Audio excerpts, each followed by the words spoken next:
오늘 말씀은 히브리서 12장 4절에서 8절 두 아들이라는 제목으로 말씀을 드립니다. SBS 텔레비전에서 시청자들을 대상으로 닮고 싶은 연예인이 누구며 어느 부위를 닮고 싶은가를 조사했습니다. 주로 여성 시청자들이 설문에 응답했는데 그 결과가 참 재밌습니다. 입은 김현주, 눈은 심은하, 가슴은 김혜수, 이마는 전도연, 코는 채림, 얼굴형은 김희선. 이런 모양을 원한다는 거예요. 세계에서 이런 얼굴을 가진 사람은 한 사람도 없을 것입니다. 아마 이러한 원하는 부위를 가지고 얼굴을 만들었다면 너무나도 이상할 거예요. 아마 상상하지 못할 얼굴이 나올 것입니다. 월간 시사 주간지 시사저널이 여성 자신이 원하는 몸매를 성형하는 데 필요한 돈이 얼마나 드는가 조사했습니다. 이목구비 고치는데 450만 원, 얼굴을 김희선처럼 만드는데 900만 원, 가슴 확대를 하는데 400만 원, 아랫배, 허벅지, 엉덩이의 지방을 빼는데 1000만 원, 종아리 날씬하게 만드는데 200만 원, 주름 없애고 피부를 곱게 만드는데 700만 원, 보조개나 배꼽을 예쁘게 만들고 비키니 라인을 털을 제거하는데 250만 원, 이것을 합치면 3,900만 원이 됩니다. 거기에 다른 부대 비용을 첨가하면 5천만 원이 든대요. 그래서 기본적으로 5천만 원이 있어야지만이 이러한 자기가 원하는 몸매를 만들 수가 있다는 겁니다. 이 세상 사람들이 원하는, 추구하는 그런 얼굴과 몸매입니다. 요즘 젊은이들의 가치관은 예쁜 코, 예쁜 입, 예쁜 다리를 닮고 싶지만 닮고 싶은 사람은 없습니다. 닮고 싶은 목사도 없어요. 교수도, 정치인도, 기업인도 없습니다. 더 놀라운 것은 부모를 존경하는가, 닮고 싶은가를 물어봤는데 젊은이들의 10%밖에 찬성을 안 했어요. 10%만 부모를 닮겠다. 그런 조사 결과가 나왔습니다. 우리는 여기에서 매우 중요한 문제를 발견해야 합니다. 그것은 부모와 자식의 관계란 존경하고 우러러보는 관계이기 전에 혈연관계, 생명관계라는 거예요. 이것은 무시할 수가 없는 거예요. 다시 말한다면 피를 물려받았고 생명을 나눠 가진 관계라는 것을 입증하고 있다는 거예요. 스승과 제자의 관계도 마찬가지입니다. 스승에 대한 어떤 존경심과 수용심이 없다면 학문이 성립될 수가 없다는 거예요. 내가 존경해야지만이 그 학문을 받아들일 수 있어요. 내가 수용할 수 있는 마음이 있어야지만이 그 말씀을, 그 강의를 받아들일 수가 있다는 겁니다. 신앙생활을 학문과 비교하는 것은 바람직한 것은 아니지만은 이치는 비슷합니다. 목사님의 말씀을 존경해야지만이, 인정해야지만이, 아멘하는 마음이 있어야지만이 그 말씀이 나의 말씀이 될 수가 있다는 겁니다. 그것이 성립되지 않는다면은 그냥 성전에 마당만 밟고 가는 그러한 심령이 될 수밖에 없어요. 정말 하나님의 말씀을 사랑하신다면, 정말 하나님을 이 시간에 사랑하신다면 주의 종의 입술로 나오는 그 말씀이 여러분의 말씀으로 받아들여야 될 줄 믿습니다. 모 방송에서 과거에 K라는 교수가 강좌를 하고 있는데 기독교를 신랄하게 비판합니다. 신은 없다는 식으로 그렇게 강의를 해요. 구원이 없다는 식으로 강의를 합니다. 기적과 변화가 없다고 강의를 합니다. 근데 그분은 신학 공부까지 한 사람이에요.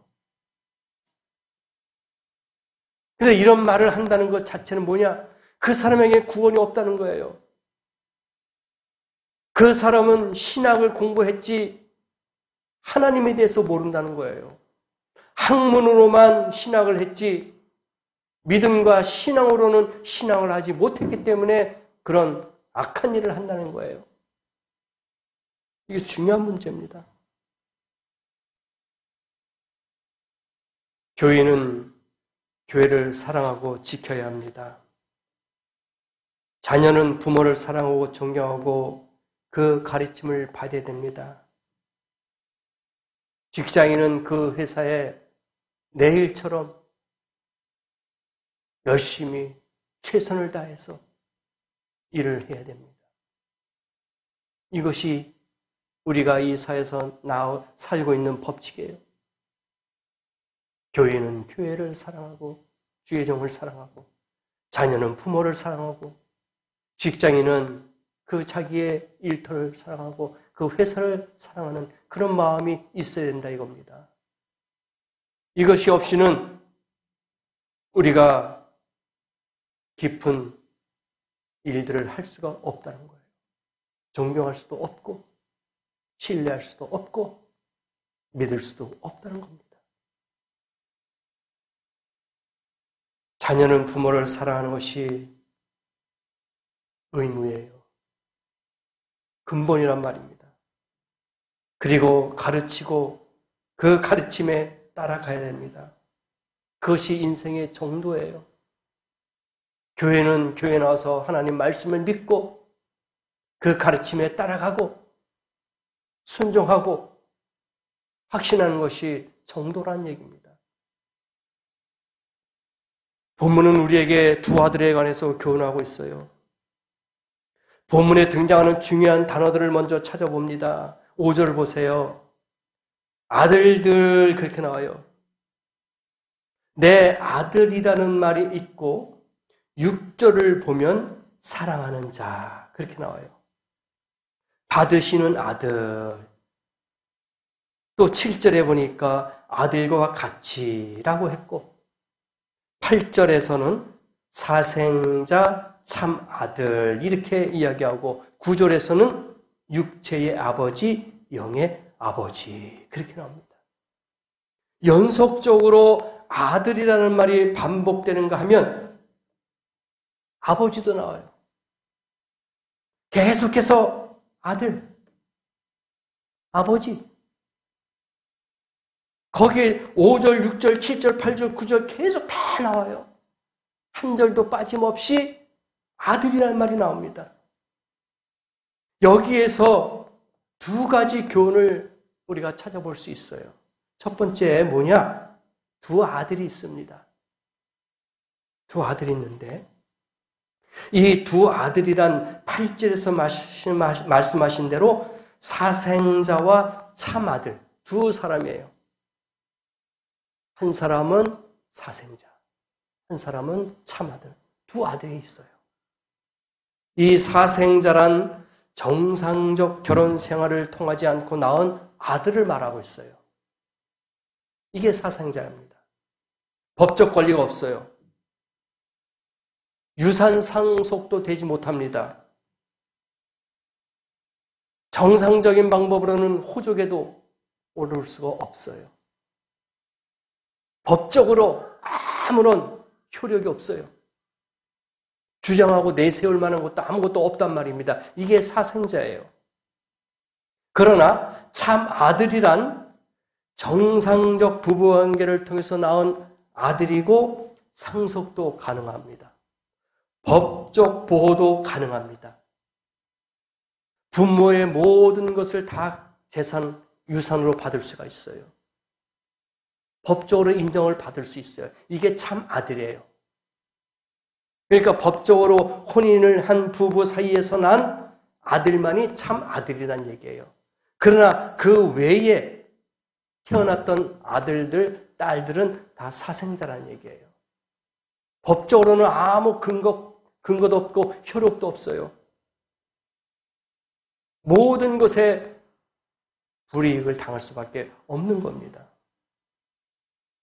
중요한 것은 우리는 하나님의 은혜로 참 아들로 대우받고 있다는 사실이에요. 처음에는 우리가 하나님의 자녀가 될 수가 없었어요. 왜? 7절에 보니까 하나님이 아들과 같이 너희를 대우하시나니, 과거에는 아들이 아니었다는 얘기예요. 마귀의 자식입니다. 어둠의 자식이에요. 그런데 이제는 어떻게 됐습니까? 빛의 자녀가 됐잖아요. 빛은 예수 그리스도 하나님 아니십니까? 빛으로 오신 예수님. 그래서 우리는 하나님의 아버지라고 부를 수 있는 그러한 자격이 우리에게 부여졌어요. 그래서 7절 말씀같이 아들과 같이 너희를 대우하시나니, 아들로 삼아주셨어요. 하나님의 백성이 됐단 말입니다. 죄의 종이었고 악의 자녀였는데 이제는 하나님의 자녀여 천국 백성이 됐다는 데 대해서 얼마나 감사합니까? 그런데 하나님이 사랑으로 우리를 구원하셨고 양자를 삼아주셨다 이겁니다. 아버지라고 부를 수 있도록 양자를 삼아주셨어요. 양자가 뭡니까? 법적으로 인정을 받아요. 고적에도 들어갑니다. 모든 상속, 유산을 받을 수 있어요. 법적인 보호를 받을 수 있단 말입니다. 이게 양자예요. 하나님이 우리를 그렇게 만드셨어요. 그렇게 삼아주셨습니다. 우리가 너무나도 잘 알고 있는 이야기가 있어요. 경기도 수원, 옛날에는 전후 세대 50년대, 60년대 보면은 다 허허 벌판 아닙니까? 그러니 서울도 그렇지만 그 외곽 지역에도 경기도 쪽에도 너무나도 낙후된 그런 시설이었어요. 거의 시골이었죠. 근데 경기도 수원에 한 소년이 있었습니다. 집이 너무나도 가난했어요. 공부도 제대로 하지 못했습니다. 6.25 전쟁 때 미군 부대에서 미군들의 구두를 닦아줬어요. 거기서 잔심부름을 했습니다. 그런데 군인 한 사람을 만나 이 소년을 양자로 삼아서 미국으로 데려갔습니다. 그 미국 군인은 이 소년을 위해서 온갖 사랑과 정성을 쏟아서 양육했고 공부를 시켰습니다. 미국에서 신학대학까지 나왔어요. 목사가 되었습니다. 그리고 한국으로 돌아왔어요. 그분이 수원의 중앙 침례교회를 개척해서 세계적인 교회로 만들었습니다. 극동 방송을 선교 방송국으로 만들고 전 세계 복음을 전파하고 선교하는 사람으로 그렇게 인정을 받았습니다. 바로 그분이 김장환 목사입니다. 지금은 연로해서 은퇴하고 있지만은 김장환 목사라고 너무나도 유명하지 않았습니까? 과거 70년대, 80년대, 90년대, 2000년대 정말 그분이 많은 일들을 했어요. 교회뿐만 아니라 방송국까지, 기독교 방송까지 그렇게 열정적으로 했습니다. 그분이 만약에 그 미군의 양자로 가지 않았다면 이런 일들이 있었겠냐 이거예요. 이 양자를 삼아 주셨기 때문에 교육을 받고 그가 목사까지 돼서 이러한 선교하는 그러한 유명한 인물이 되지 않았냐 이거예요. 이와 같이 길을 막히고 가난했던 소년이 양부모 잘 만나 세계적인 인물이 된 것을 우리는 알고 있지 않습니까? 우리도 인정받지 못했고 연약했고 가난했고 부족한 그런 사람이었는데 하나님이 우리를 양자 삼아 주셨고 하나님의 자녀 삼아 주셔서 우리가 주의 말씀의 복음을 증거하고 또 하나님의 말씀을 듣고 하나님의 자녀로서 이렇게 당당하게 살 수 있다는 것이 얼마나 감사합니까? 만약에 어둠의 자식으로 마귀의 자식으로 살았다면 우리는 비참한 삶을 살 수밖에 없었을 거예요. 그러나 하나님이 우리를 불쌍히 여겨주시고 양자 삼아 주셔서 우리가 이렇게 하나님의 말씀을 듣고 행복하고 즐겁고 축복된 삶을 살 수 있는 것에 감사해야 될 줄 믿습니다. 6절에 보니까 주께서 그 사랑하시는 자를 집계하시고 징계하시고 그 받으시는 아들마다 책짓질 하심이라 그렇게 나와 있어요.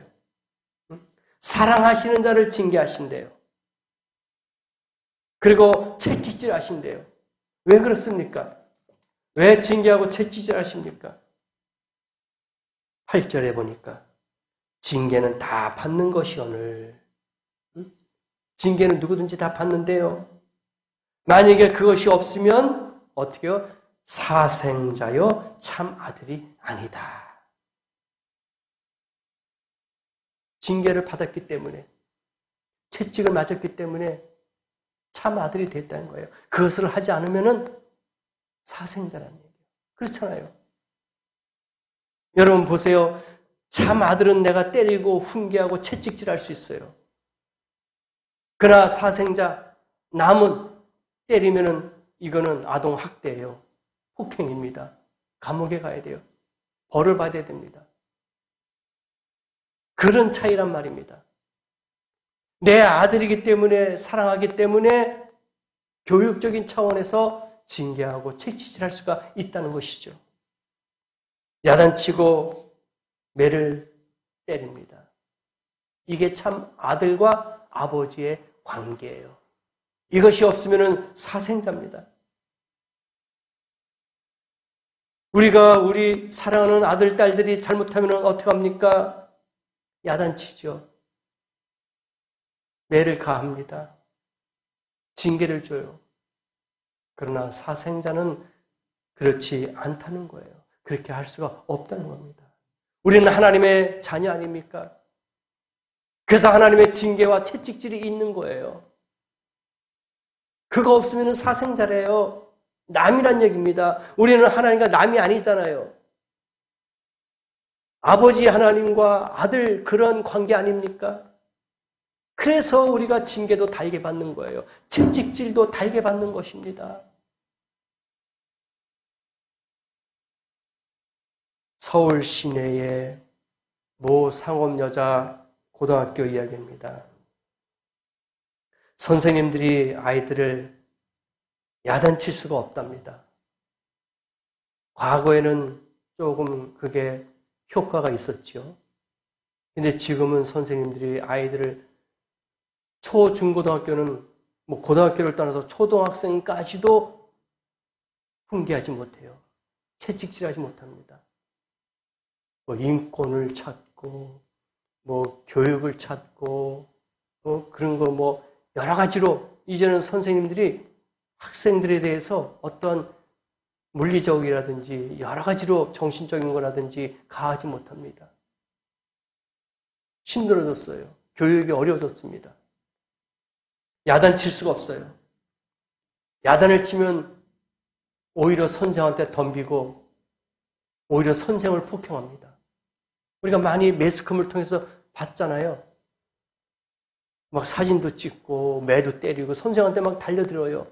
그래서 선생들이 이제는 이 초등학생, 중학생, 고등학생들을 나무랄 수가 없어요. 무섭다는 거예요. 어떻게 돌변할 수가 있는지 모릅니다.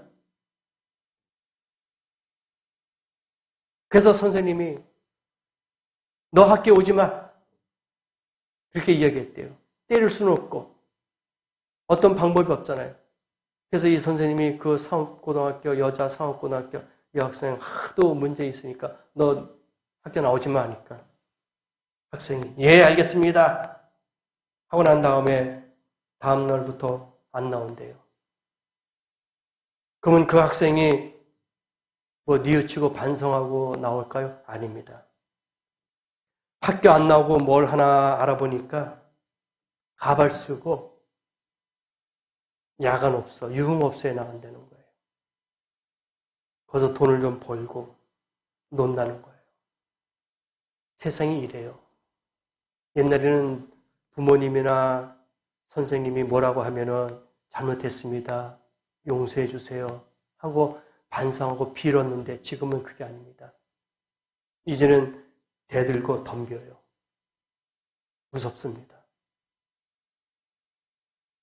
이건 참 아들도 참 제자도 참 교인도 아닙니다. 주의 종이 잘못하면은 성도들에게 채찍질도 하고 말씀의 징계도 내립니다. 그러면 아멘하고 회개하고 돌아와야 되는데 거기에 반항심 있고 대든다면은 그건 참 아들이 아니에요. 참 교인이 아니란 말입니다. 자식과 부모의 관계도 마찬가지고 스승과 제자의 관계도 마찬가지입니다. 그게 깨지면은 참 제자가 아니고 참 아들이 아니고 참 교인이 아닙니다. 그것을 사랑하고 채찍질하는 것을 받아들일 때에 징계를 받아들일 때 그게 참 제자가 될 수 있고 참 교인이 될 수 있고 참 아들이 될 수 있다는 얘기입니다. 그래서 여러분이 이러한 징계와 채찍질을 받을 때 무릎을 꿇는 자가 하나님의 참된 자녀인 줄 믿습니다. 나는 누구일까? 사생자일까? 참 아들일까? 생각해 봐야 됩니다. 본문은 왜 참 아들을 징계하시는가 설명하고 있어요. 5절 보니까 아들이기 때문에 징계하는 거예요. 6절은 사랑하는 아들이기 때문에, 8절은 참 아들이기 때문에 징계한다 설명하고 있잖아요. 참 아들이기 때문에 채찍질하고 참 아들이기 때문에 징계하고 아버지와 참 아들과의 관계가 안 된다면 왜 징계하고 채찍질하겠습니까? 너는 내 아들이다 인정하기 때문에 징계하시는 거예요. 나는 하나님의 사랑을 믿습니다. 나는 하나님의 참 아들을 믿습니다. 이런 마음을 갖고 있어야 될 줄 믿습니다. 두 번째는 아버지께 더 복종해야 합니다. 9절의 말씀 보니까요. 또 우리 육체의 아버지가 우리를 징계하여도 공경하였거늘 하물며 모든 영의 아버지께 더욱 복종하여 살려 하지 않겠느냐. 육신을 갖고 있는 부모도 자식에게 징계하는데 그러면 그 자식이 그래도 부모를 공경하는데 하물며 모든 영의 아버지 하나님께 복종하지 않겠느냐. 복종해야 된다 그렇게 말씀해 주시고 있는 거예요. 응? 너는 내 아들이니까 참 아들이니까 내가 징계한다. 그럼 어떻게 해요? 복종하라 이거예요. 순종하라 이겁니다. 부모님을 피하는 참 아들의 태도가 무엇인가를 밝혀주고 있습니다. 자녀는 윤리적으로 부모님에게 효도하고 순종하는 것이 기본 원리입니다. 부모에게 대들고 반항하는 것은 자식이 취할 태도가 아닙니다. 하나님의 자녀는 영의 아버지이신 하나님께 절대 복종하고 순종해야 합니다. 이게 하나님과 나의 관계예요. 지금은 좋은 약들이 많이 있어요. 50년대, 60년대만 해도 약국이 별로 없었어요.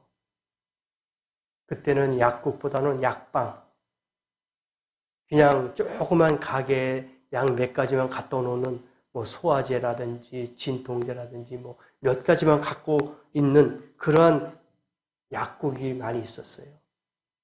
그러니까 약방이라고 하죠. 약국이 아니라 약방이라고 합니다. 또 병의원도 많이 없었어요. 그냥 읍소세지, 뭐 면소재지, 뭐 이런 데만 가야지만 있지, 뭐 조그만 그런 마을 같은 데는 없었어요. 그냥 큰 그 도시로 나가야지만이 읍소재지라든지 이런 데 가야지만이 있었단 말입니다. 냉장고가 그때 당시에도 없었죠. 그래서 밥이 막 식고 음식도 많이 못 만들고, 그럼 밥이 식면은 또 그걸 물로 말아가지고 씻어가지고 그걸 먹고, 그럼 그게 이제 식중독도 걸리고 배탈 나는 거예요. 그럼 배앓이를 한다 그러잖아요. 그러면 그때 어떻게 합니까? 부모님들이 약이 있어요? 없어요. 그러면 쓴 익목초라고 알잖아요. 그걸 쪄가지고 그 물을 내가지고 그걸 마셔요. 그러니까 얼마나 속쓰립니까? 얼마나 그게 독합니까? 응? 그걸 먹으면 막 토하고 막 그래요. 막 너무 독하기 때문에. 설사 막 나죠. 그럼 부모님들이 그것을 자식들에게 왜 줍니까? 죽으라고 주는 거예요? 사고 나라고 주는 겁니까? 아니에요. 사랑하기 때문에. 내 자녀들이 아프니까 그렇게 민간요법이라도 처방을 해주는 거예요. 치료제란 말입니다. 우리가 아프고 힘들 때, 영적으로 힘들고 병들 때 하나님 우리를 처방해 주시는 거예요. 우리를 죽으라고 내버려 두지 않습니다. 쓰러지라고 내버려 두지 않아요. 하나님의 징계와 하나님의 채찍이 우리를 죽으라고 치는 거 아니지 않습니까? 살리기 위해서. 우리를 사랑하기 때문에, 참 아들이기 때문에 징계하고 채찍질한다 이겁니다. 살리기 위해서. 살아야 되기 때문에, 참 아들이기 때문에, 나를 낳아주신 부모님이기 때문에 그렇게 채찍질하고 징계하신다 이겁니다. 하나님을 공경해야 됩니다. 하나님을 사랑해야 됩니다. 하나님께 순종해야 됩니다. 내 영의 아버지를 높여야 됩니다. 그래야지만이 참 아들이 될 수가 있는 거예요. 육신적인 부모에게도 순종하고 공경해야 되지만은 9절 말씀에 보니까 하물며 모든 영의 아버지께 우리가 복종하며 살지 않아야 되겠느냐? 해야 된다 이겁니다. 그러므로 두 아들이 오늘 있다고 말씀드렸습니다. 한 아들은 사생자고 한 아들은 참 아들입니다. 지금 여러분은 어떠한 신분의 위치에 있습니까? 저와 여러분은 참 아들이 되기를 원합니다. 아니, 참 아들이 되었으니 이제는 순종하고 복종하고 사랑해야 될 줄 믿습니다. 그래야지 하나님과 나의 관계가 계속 연결이 되고 유지가 되는 줄 믿습니다. 그러므로 이 한 주간도 하나님 말씀을 가지고 나는 하나님의 아들이다. 나는 하나님의 참 아들이다.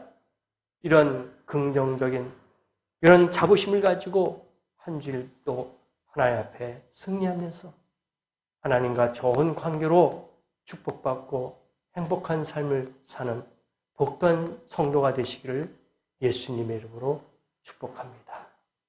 기도하겠습니다.